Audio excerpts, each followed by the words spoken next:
hooked on first down punts. Nice move. This is a podcast about football and how it relates to fantasy football. Hope you like what you hear. We're going to get this thing started. Let's get crazy. And welcome in, everyone, to another episode of First Down Punts. I'm your host, Coach Chris.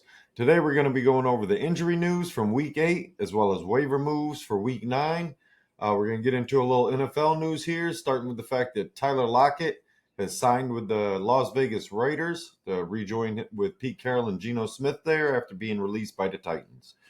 Michael Carter was also cut from the Arizona Cardinals, who's been a starter, then the backup. Before that, he was a backup, or he's a third stringer. But apparently he's expected to re-sign, but there's a chance that he could sign with another team as a free agent. So, in some sad news, Nick Mangold, I'm sure a lot of you have already heard this. There was a lot of announcement about it. Former Jets center passed away at the age of 41. So, kidney failure is what I believe that was the cause. He had a kidney disease and couldn't get a transplant, and it's just unfortunate news. So my condolences to their family, to the Jets organization, former teammates, everybody that was involved around him. Guy was a hell of a player, and you hate to see people passing away at a young age. So a couple other things to note. Roger McCreary, cornerback of the Titans, was traded to the Rams. So we're starting to get some trade activity. There's a lot of rumors around guys like Rashid Shaheed from the Saints. He's possibly on the move. The Eagles tush push, we're going to talk about that for a moment because they can't quit false starting and the refs don't know how to officiate it. And at the end of the day, all they really need to do is change the fact that you can't push a player from behind. I know they made the adjustment to you can't line up directly behind him or with hands basically on him already. You got to be a yard behind it. In 2005, they changed it to where you can push people. Now, you can't push people on defense. You can't pull people on offense, although we saw one of those, what was it, a week ago, where they drug a guy into the end zone and no flag was thrown. But the push thing is real simple. You can't push people. Just make it that. Jalen Hurts squats 500-600 pounds, whatever it is. He's strong enough to run a QB sneak without someone shoving his ass through. I mean, that's just the gist of it. And if you can't get it done, then you can't get it done. There's a lot of teams that can't do QB sneaks properly. But at the end of the day, it's ridiculous that we keep having to discuss this. That's the bigger issue. I don't care if they want to run a QB sneak with him 92 times a game. But they can't false start and take away the push because that's going to take away this week it was his forward progress was stopped while he was laying on top of people, still trying to move forward, and defender rips the ball away from him. They say stop progress, so it's not a fumble.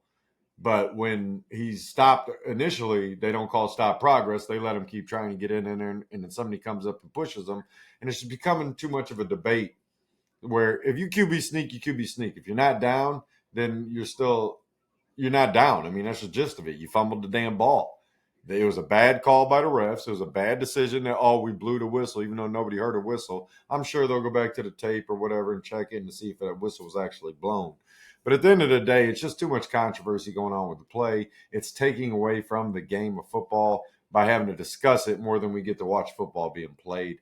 And all they really got to do is change the language back to pre-2005 when you couldn't push a player. You can't push a player on defense, then you can't push a player on offense. That's basically the gist of it. Let's balance out this thing where we can make it a little more fair. Jalen Hurts is still going to get rushing touchdowns doing QB sneaks. Like I said, the guy squats like 500-600 pounds.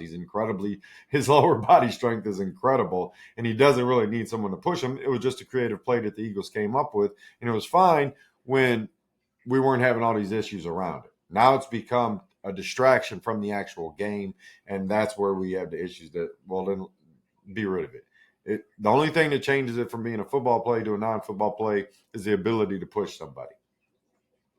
And pre-2005, you couldn't push players forward. You weren't allowed to carry them, lift them, push them, shove them, whatever you want to call it. You weren't allowed to do it. So just go back to that rule, and that'll change everybody's attitude towards the tush push, even though you still got to worry about false starts. And that's on the refs. Refs got to call false starts. They're kind of doing it like the holding on offensive linemen where, they can't call it every play.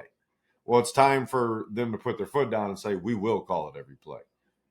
And if we don't get into that, then we don't get into that. We continue to have these debates, these arguments, these discussions about the tush push that are a waste of time in my mind. So Justin Fields and the Jets, first off, Way to come back. Way to win that game 39-38. 1-point game against the Bengals. Tanner Engstrand. It only took losing Garrett Wilson for you to realize that you got two really good running backs. One's a superstar and a running quarterback. Where if you don't ask him to drop back 35 times a game, he can be effective, and it doesn't matter who the receivers are.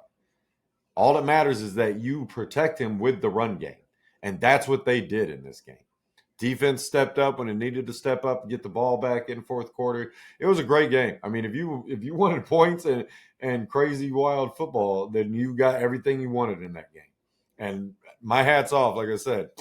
Tip of the hat to Aaron Glenn getting his first win. Tanner Engstrand, thank you for finally doing what I expected you to do when you got there, which was use Justin Fields and those running backs and dominate the run game, because that's what you're capable of doing if you impose your will.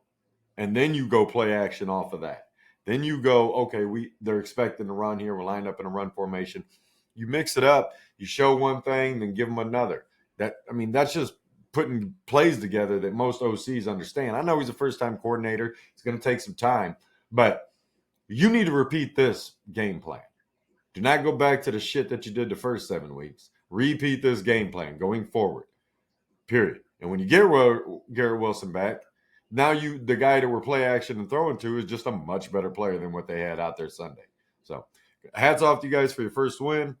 Tua, talk about people getting wins after a while. Tua throws 4 touchdowns versus the Falcons. The number one pass defense in the league, Tua throws 4 touchdowns. The worst run defense in the league, and Bijan Robinson had 25 yards rushing. So Zach Robinson, we got a couple offensive coordinator comments. Tanner Engstrand, he gets the hats off. Zach Robinson, thumbs down, dude. 2 thumbs down. This is getting ridiculous to where you can't make an offense run. Kirk Cousins is the vet. If anybody should know how to run this offense, it's the guy that's the vet that knows how to run multiple offenses. But what the fuck was that, dude? What was that as a team, Falcons? You guys are worse than a roller coaster. It's like you're taking a plane up and jumping out with parachutes and just letting the plane crash every week. Some weeks you fly it, you land it great. Other weeks you're just like, we're out of here. We have no interest in this game. We're abandoning ship, and we don't care what we're doing. We're not going to do it very well at all. Now, maybe Michael Penix is back this upcoming week. Maybe not. Maybe it doesn't make a difference if you can't put a game plan together to attack the worst rush defense in the league. The Dolphins have given up over 100 yards, I think, every game, or maybe every game but one, to the starting running backs, some shit like that. Multiple touchdown games to running backs, and you can't get your offense going against this team, against a team that's been struggling, against a team that Tua has looked absolutely terrible and benchable. If they had anybody besides Zach Wilson and the kid from Texas back there, then we might already saw Tua get benched. Instead, he comes out, turns it around, throws 4 touchdowns. No Tyreek Hill, no Darren Waller, doesn't matter. He's just out there winging it because the Falcons' pass defense apparently forgot what was going on. We got mismanagement of games. It's just shocking what I'm seeing from this team.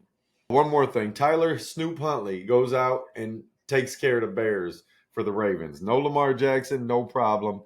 Huntley goes out, gets the win for the Ravens, who haven't had one in a while, and helps out their chances of trying to make a comeback and make the playoffs even as a wild card, or possibly win the division if the Steelers falter as they did on Sunday night against the Packers.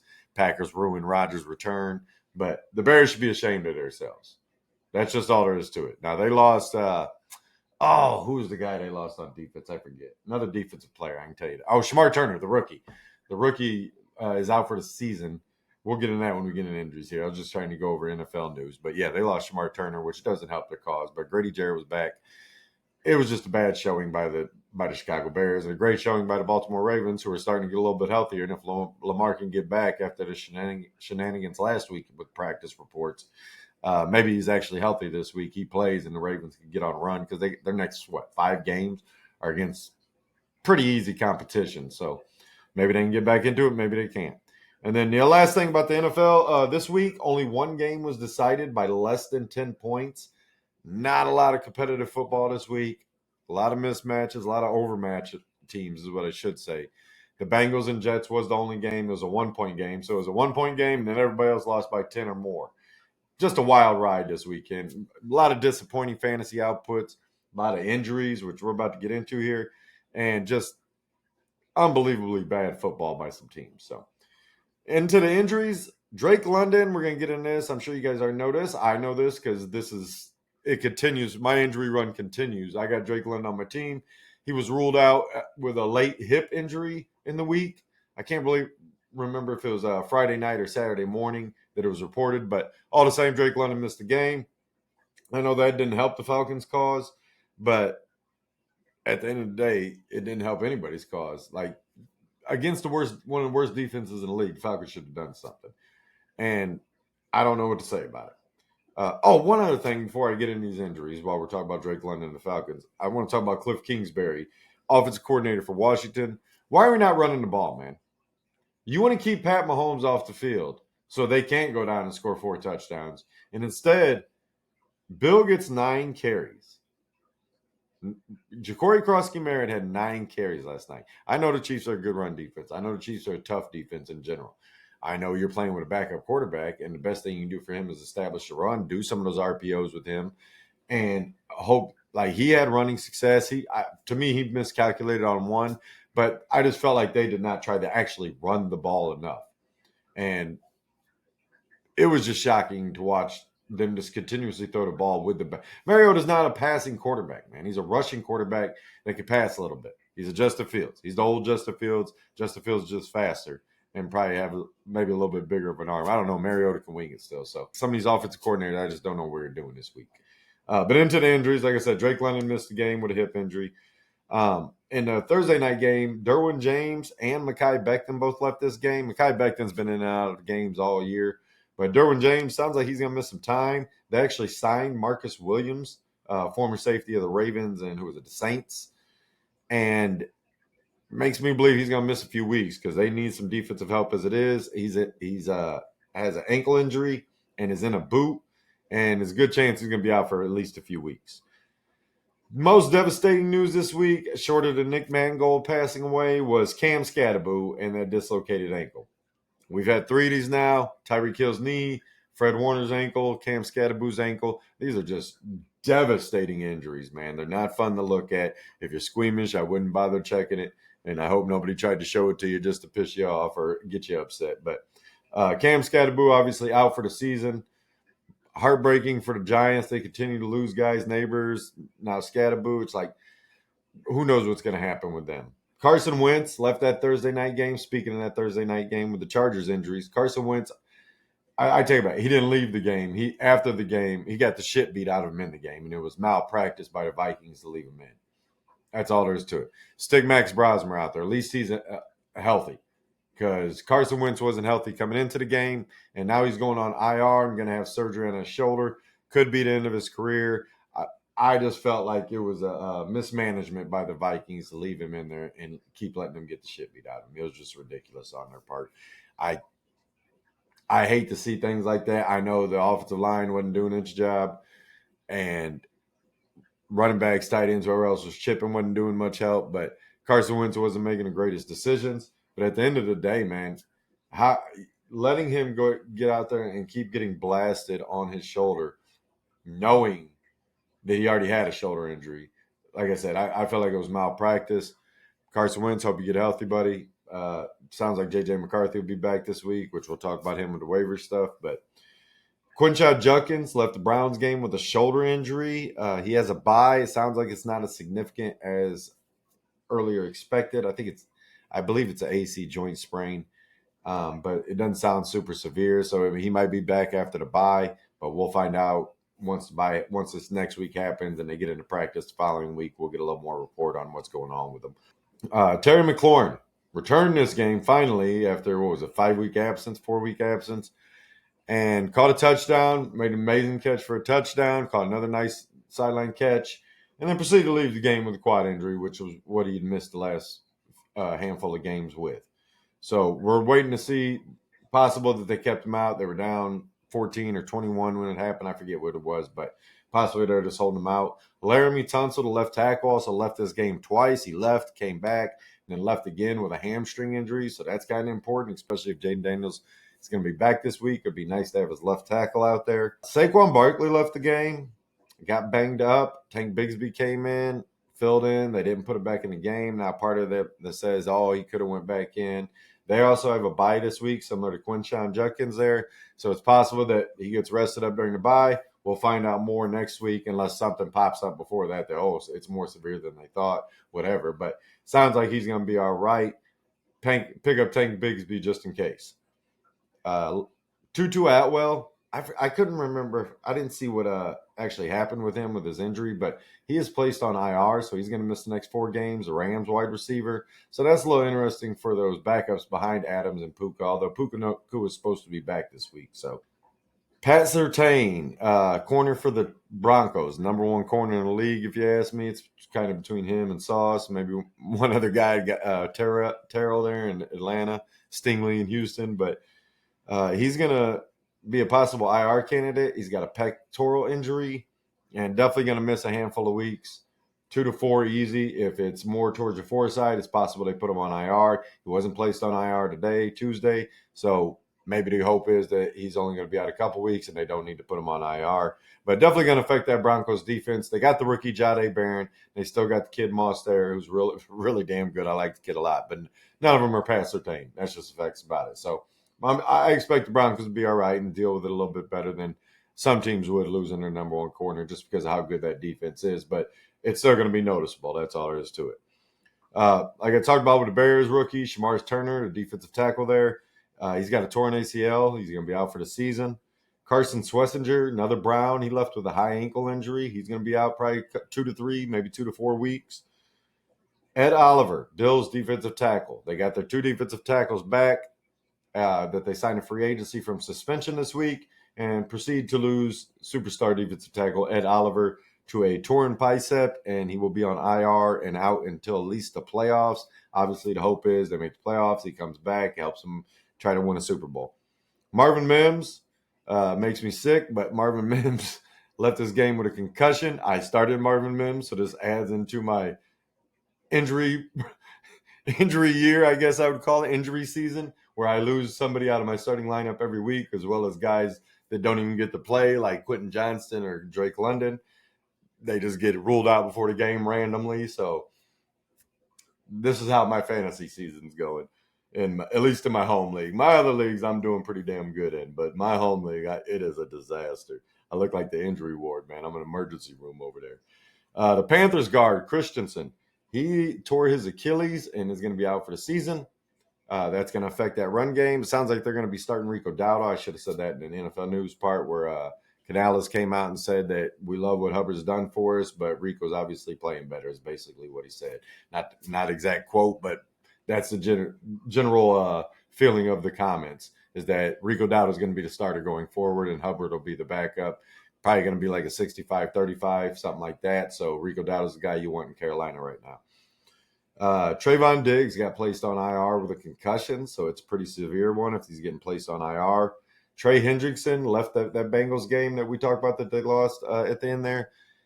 Same injury that he had before, banged up knee. We're going to see if he can make it back for this upcoming week, but you never like when he leaves a game when he was returning from injury.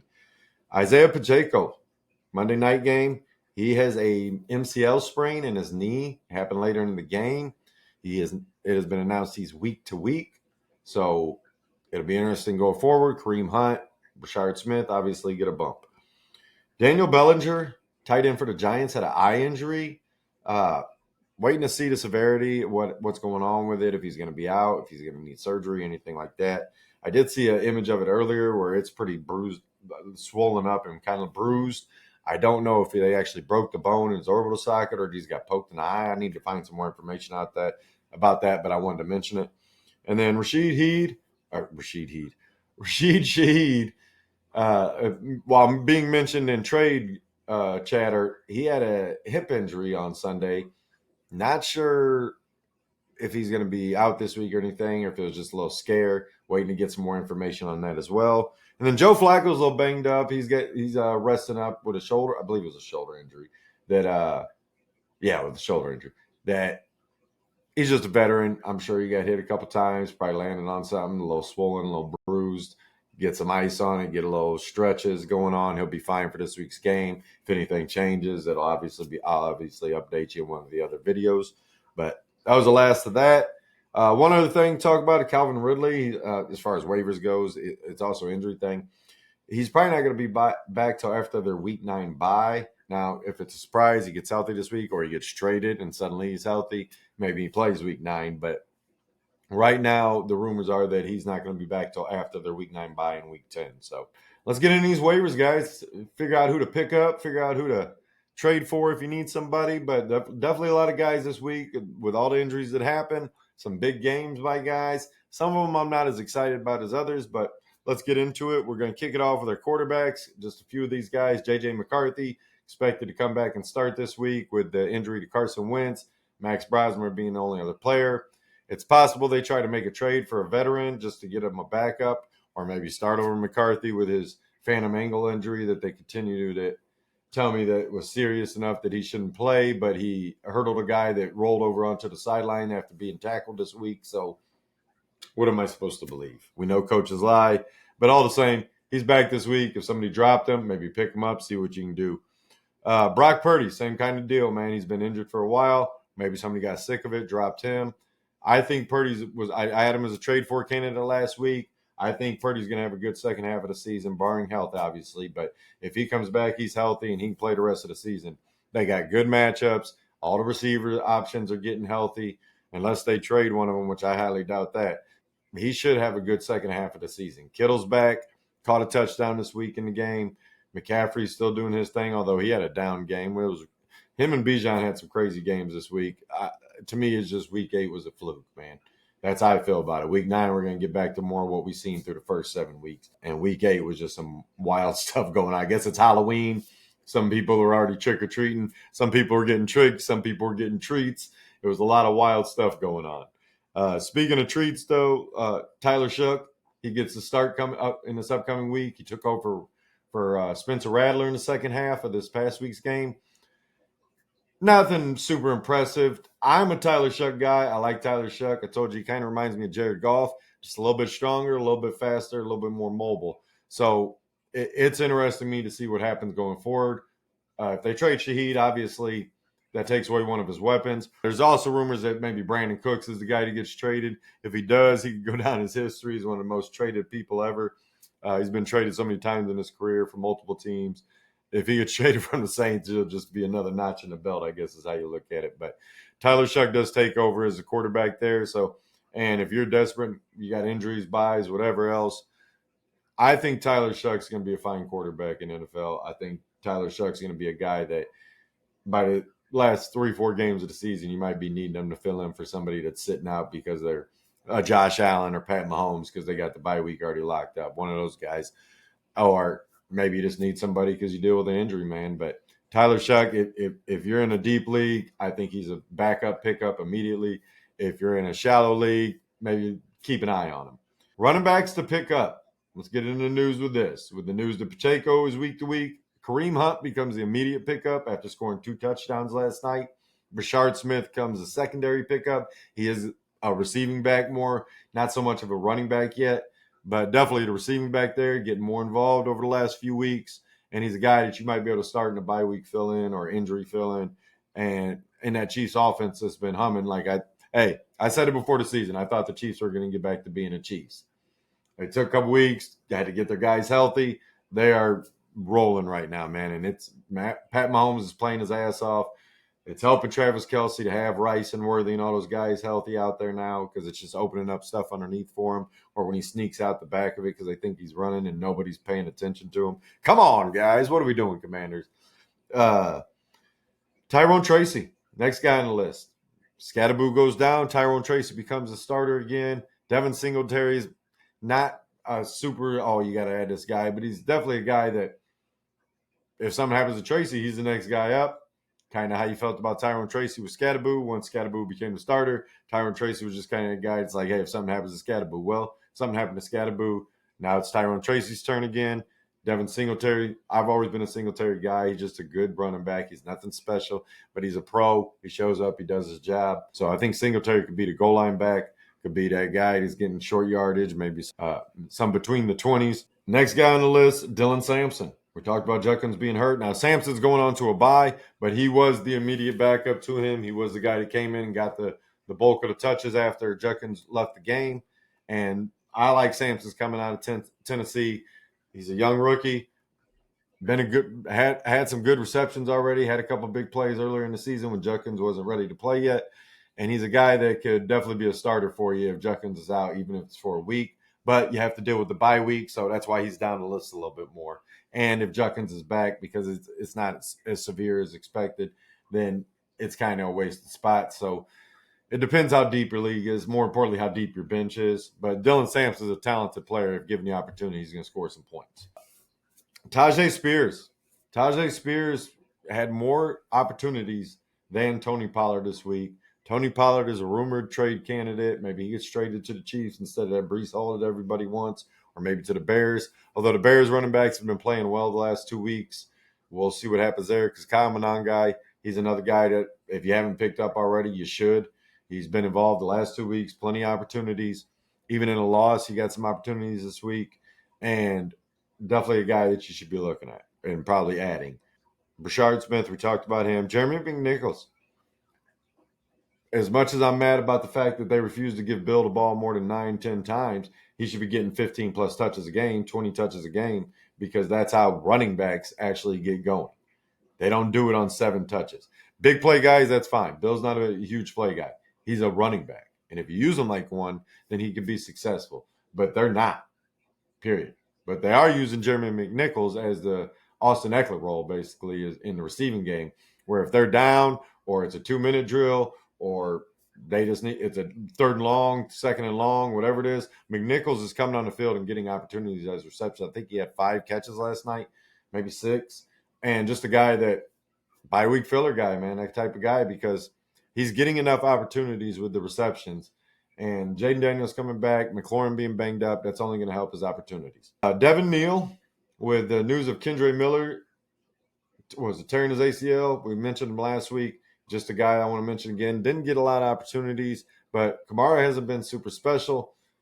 The Saints haven't been super special, so we can't really say too much about any of that. But Devin Neal could get some more opportunities as the season goes on. Rookies generally take a little bit longer, especially those later round picks like Neal was. And then Isaiah Davis from the Jets. I talked about their offensive success. He's a guy I think you should pick up, especially with the rumors that Breece Hall could be traded. And if anything happens to Breece Hall, Isaiah Davis is a league winner. Rookies. A couple rookies to talk about. R.J. Harvey, 3 touchdowns in a game, 2 receivings, 1 rushing, I believe it was.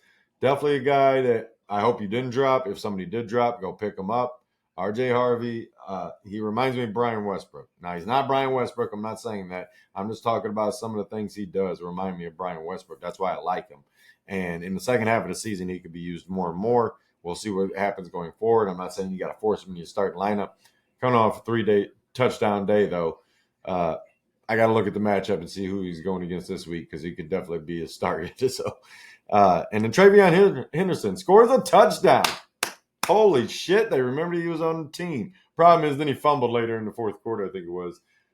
And it's like the Patriots running backs are cursed. Eventually, they're just going to fumble.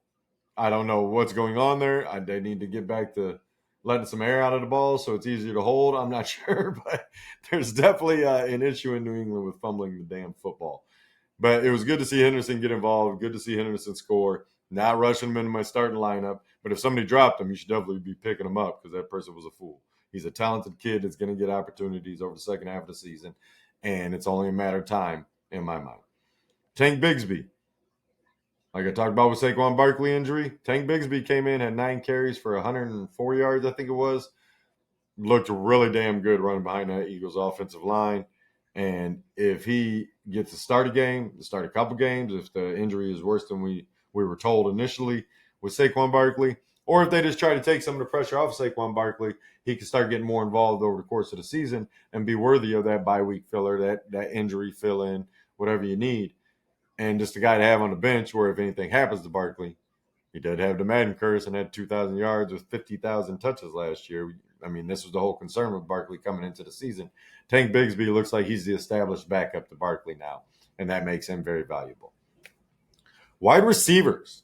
Start with Troy Franklin, 2 touchdowns. I told you about Marvin Mims getting a concussion. This only helps Franklin's opportunities. He has been the receiver on the field more between him and Mims, or even the rookie Pat Bryant. But Pat Bryant did get a touchdown this week, so with Mims getting banged up, maybe he gets more involved.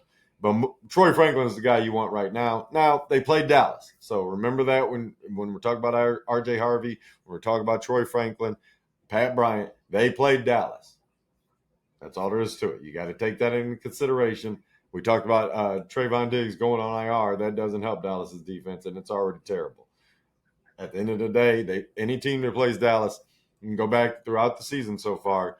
The guy that had the big game against them didn't have a big game after that. So it's something to consider when you're making waiver moves. But Troy Franklin is the guy, in my mind, that I'm definitely willing to pick up simply for the fact that he's been on the field the most besides Cortland Sutton.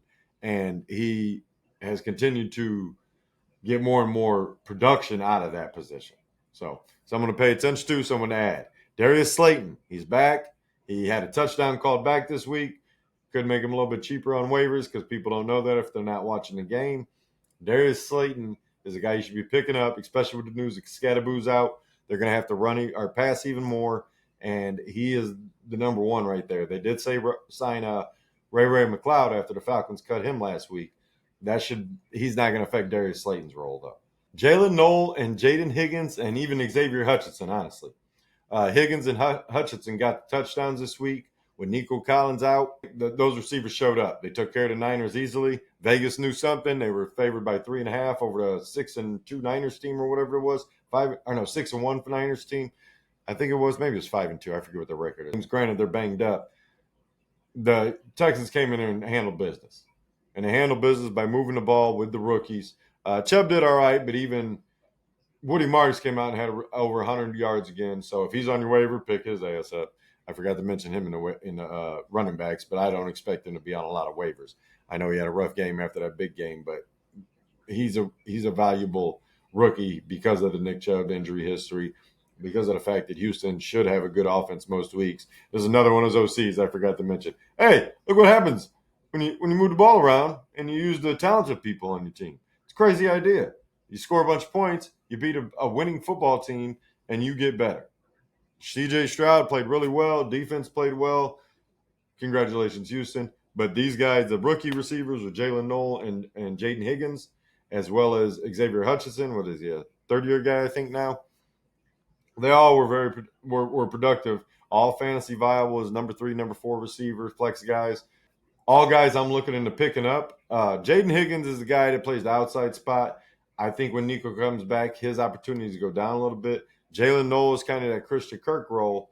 Xavier Hutchinson is just that guy that they bring in 3 and 4 receiver sets. Although he's played more, that's kind of his role where he's like, oh, I'm going to be the guy open because the attention the other guys get. Now, he's got a few touchdowns this year off of it because of it, and he's obviously got speed, understands what's going on in the offense, how to get open. He's a guy to pay attention to, but if I'm picking one, Jalen Noel does the return game as well as he's like that slot receiver, and he's been doing really well over the last couple of weeks. And then Jaden Higgins is that Nico Collins role, that big receiver on the outside, where if Nico misses again, he's the guy you want to be starting. Luke McCaffrey, with the news of Terry McLaurin, McCaffrey comes a viable option again. Noah Brown's still on IR. Jalen Lane can't catch kickoff returns or passes, apparently, because he had a blooper in last night's game, a couple of them. But Luke McCaffrey continues to impress with his opportunities. I believe that him and Debo will be the starting receivers come next week if McLaurin can't go. Now, if McLaurin's back, McCaffrey's just a dart throw. But if McLaurin ends up being ruled out, this is kind of, you got to wait and see. But if you like Luke McCaffrey, hey, man, pick him up, whatever you want. At the end of the day, he's probably the guy you get on Thursday or Friday once you get some more news on McLaurin. You don't have to spend fab or whatever else, you know what I mean? You don't have to use your waiver priorities just to get him, especially with some of these other guys I would much rather have. Shamiri Dickey, one of those guys. This guy's had over 120 return yards in, I think it's 6 out of 8 games now, and finally came on as a receiver the last couple of weeks. Caught a touchdown this week. looked good with a new head coach, new play calling going on there with Brian Callahan gone. The Titans, although not very productive, are not very successful when it comes to the win-loss column. They are getting these receivers more involved, getting a little more passes off for Cam Ward there. Controversial, should you go for it on fourth down? Oh, man, that's the other thing I wanted to talk about. While we're talking about the Commanders. I got to go back to the Commanders for a minute because this pissed me off last night. There's 7 minutes left in the game. You're down, I think it was 21 at this time, and you punt the ball on like 4th and 6 from your own 40. I just got to take a break because this pissed me off, and I forgot to talk about this earlier. What are we doing, man? What are you scared of? You have a backup. You have nothing to lose when you're down 21 with 7 minutes left in the game. Why are you punting? You didn't kick the field goals when you could have. You went for it on fourth down. You didn't punt when you could have earlier in the game and pinned the Chiefs deep, so maybe they don't get up by 21. But when it's fourth down with like 7 minutes left in the game, you're punting. Sorry, it just pisses me off, like what I'm watching out here sometimes. I don't like people that quit. It drives me fucking nuts watching people quit or give up. I don't think the game is ever over until it's over. And I don't think I'm going to quit trying to be successful in a game like this where you need to get something going for your team, for the mentality of your team going forward. That, Jesus, we just came out and got our ass kicked by the Chiefs, and we're giving up with 7 minutes left in the game.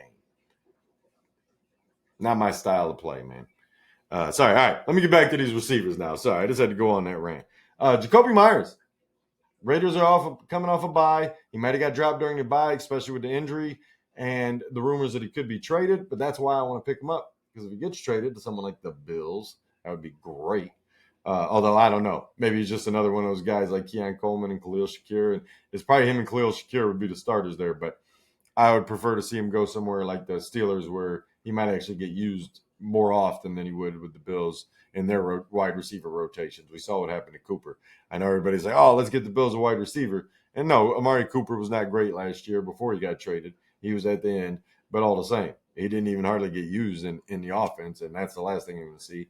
And you don't want Josh Allen forcing the ball, because that's not how they've been winning games. That's what happened with the whole Diggs stuff, where it finally got tiring that he has to force balls to a number one wide receiver. So it's why they're with all these secondary receivers, similar to Jordan Love and the Packers, although it was great to see Christian Watson back, which is another waiver ad. I told you about him last week. I told you about him the week before. He's finally back, came out, had a good game, especially first game back, played a limited amount of snaps. Bad news for Matthew Golden is Christian Watson is back.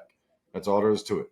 Christian Watson's still the best candidate for a number one wide receiver on that Packers team, and he came out and looked good in his first game back after, January when he tore his ACL and I think MCL as well. So pick him up if he's available in your league.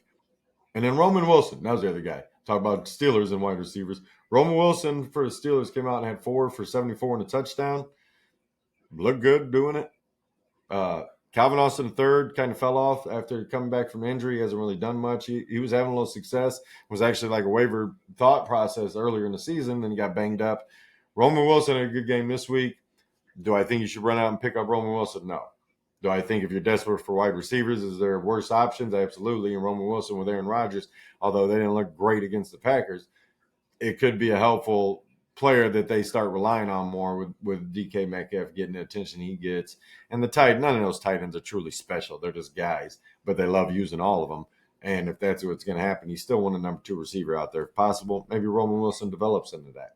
He's a good player at Michigan, and maybe he becomes a good player for the Steelers now in year 2. Tight ends to add. Harold Fannin Jr., I'm going to keep yelling his name.